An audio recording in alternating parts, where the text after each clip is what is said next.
Vitamins are non energy yielding organic compounds.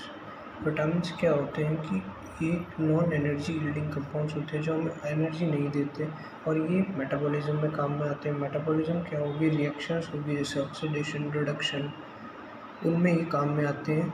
Small quantities में हम इन्हें अपनी खुराक में भी ले सकते हैं।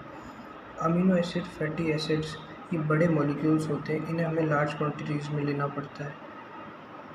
विटामिन्स बेसिकली एक केमिकल फॉर्म होता है, डिफरेंट केमिकल फॉर्म्स होते हैं और ये बनने की जो प्रक्रिया है जिससे रिएक्टेंट्स होते हैं उन्हें हम प्रीकर्सर बोलते हैं। प्रीकर्सर्स को हम विटामर्स भी बोलते हैं जो कि आइसोमर्स से सिमिलर होते हैं। आइसोमर्स क्या होते हैं, जिनमें सिर्फ स्ट्रक्चरल चेंजेस होते हैं, फिजिकल कैरेक्टर्स उनके सेम होते हैं। ठीक है, विटामिन्स ड्रग्स में भी काम में आते हैं, कोई भी बीमारी हो उसमें प्रिवेंशन, ट्रीटमेंट में काम में आते हैं।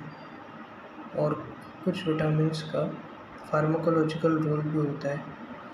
अगर हम उन विटामिन्स को एडिक्वेट क्वांटिटी में नहीं लेते, इन्हें इनएडिक्वेट क्वांटिटीज़ में ले लेते हैं तो हमारी बॉडी में बहुत सी प्रॉब्लम्स हो जाती हैं।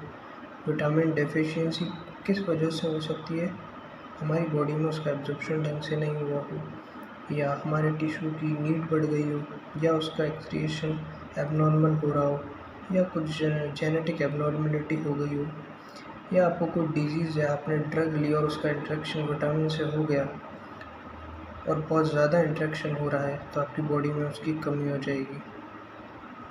विटामिन्स के बारे में कुछ अफवाहें भी हैं कि ये हमारी बॉडी को एनर्जाइज करते हैं, जबकि ऐसा बिल्कुल नहीं है। ये सिर्फ मेटाबॉलिज्म को और अच्छा करने के लिए काम में आते हैं।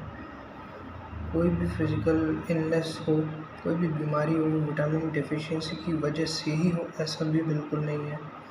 नॉर्मल डाइट में इसे बहुत ज़्यादा लेना चाहिए, ऐसा भी नहीं है। और विटामिन बिल्कुल हार्मलेस होते हैं, ऐसा भी नहीं है। इसके कुछ साइड इफ़ेक्ट्स होते हैं, ADR होते हैं अगर आपने इसका ओवरडोज किया है।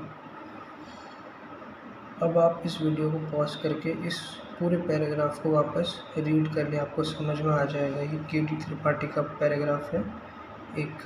बाकी जो भी विटामिन आगे है उसमें हमें सिर्फ स्पेसिफिक पढ़ना है, जैसे vitamin fat soluble, water soluble, vitamin A, D, E, K ये सब आएंगे, इसमें सिर्फ स्पेसिफिक पढ़ना है। लेकिन ये जो बेसिक चीज़ है ये आपको एक बार इस पैराग्राफ को रीड करते ही समझ में आ जाएगी।